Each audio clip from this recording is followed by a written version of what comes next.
indeed bring it down to the point where it bridges the gap between the parallel market and the interbank foreign exchange market, thereby eliminating speculators and arbitrage from that, and those who are carrying out arbitrage activities in the market. This is the entire sense behind this introduction, and we are optimistic that it will, no doubt, yield its objective. What is the state of the Nigerian banking system? Let me repeat. The state of the Nigerian banking system remains strong.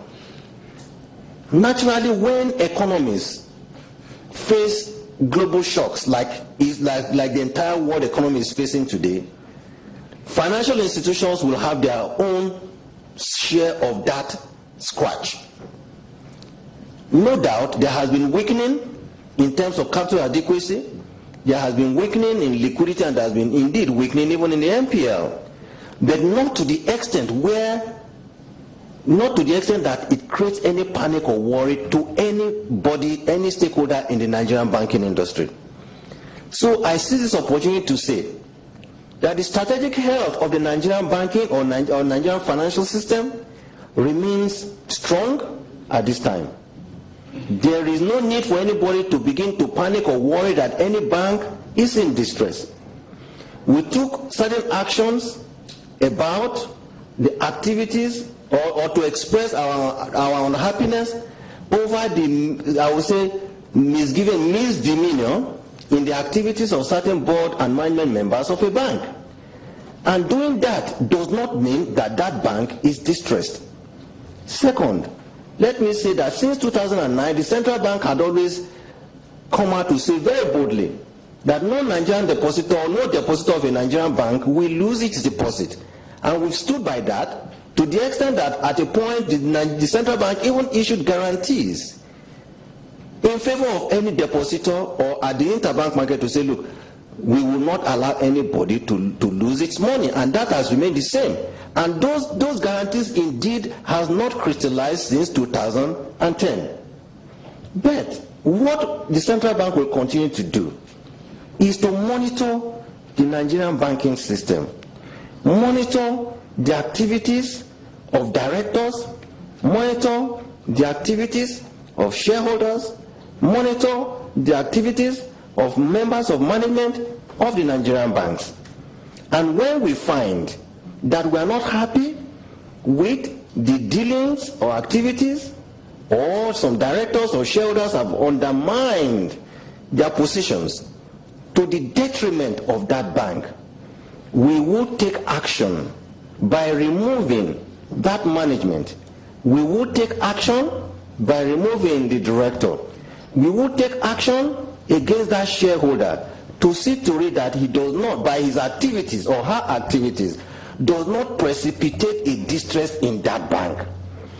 I think depositors and interested stakeholders in the Nigerian banking system should please note the fact that we change the management or board or certain individuals in management or board of a bank does not connote distress of that bank.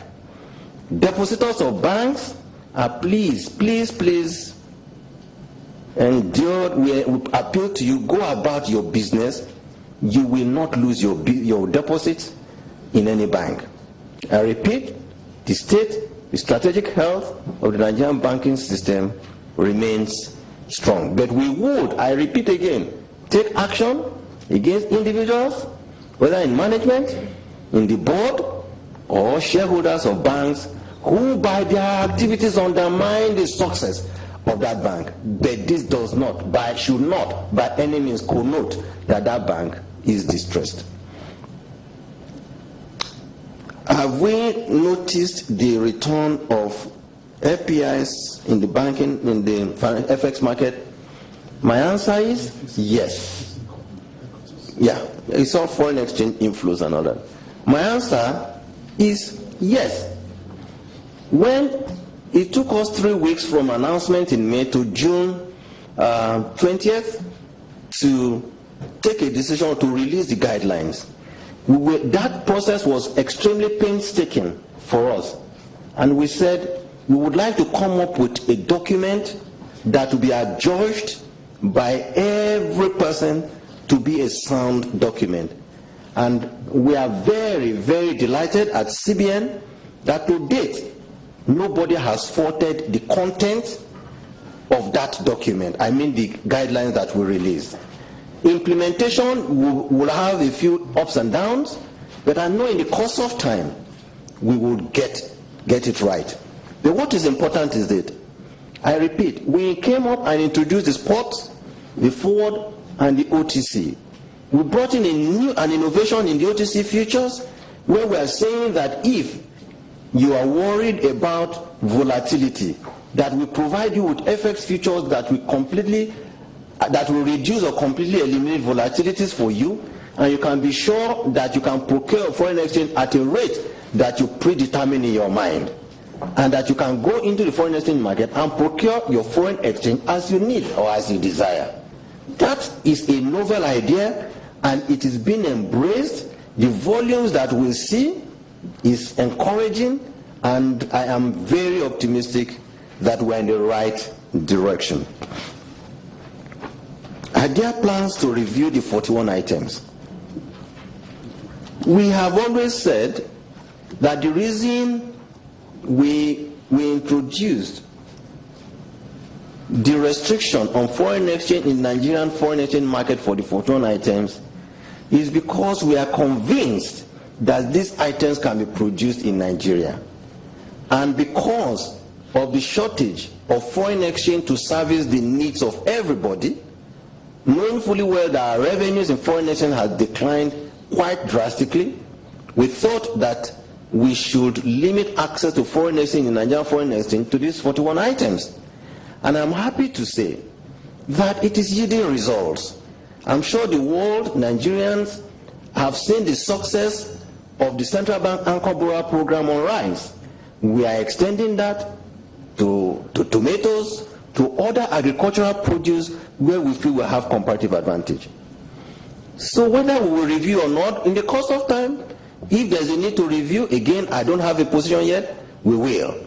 If there's no need to review, we will not review. But the important thing is, we still feel that it's the right policy, in the right direction, and would like to continue to implore all of us to please embrace this. How are we sure that the sale of FX to BDCs will not fuel arbitrage? No, it will rather bridge the gap and eliminate speculators and round trippers. BDCs complain that the banks haven't started selling yet. It is correct. We only released the circular almost around 8 p.m. on Friday. It got into the banks or into the circulation on Monday, which is yesterday. It would take a few days. We are going to be holding engagement meetings with the institution, with the International Money Transfer Service organizations, to see to it that we know that there are large chunks of diaspora monies that are flowing into the country, and we will see to it through reports that are going to be submitted to us on a daily or weekly basis that these funds flow in, and as they flow in naturally, they will flow to the BDCs. We just seek some understanding. I believe in the next couple of days, these funds will continue to flow down, and I can assure you that that rate will come down. So those of you who are keeping dollars under your pillows, please release them, because you will lose money. BDC to complain that about yes, Bosun, you are very correct. 5-3. It will tell you, yeah, we had 5 people voting for, I use the word, growth, but anchored or will be pushed through taming inflation. And 3 people saying, no, hold position, because I want to push directly for growth. So it was a difficult decision, you will agree, 5-3.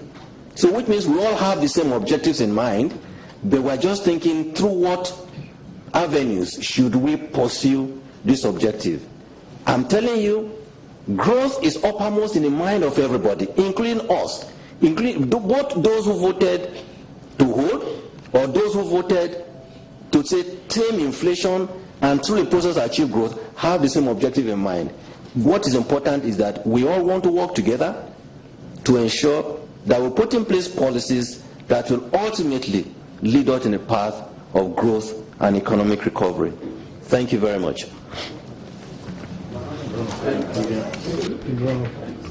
Thank you, Governor. Maybe we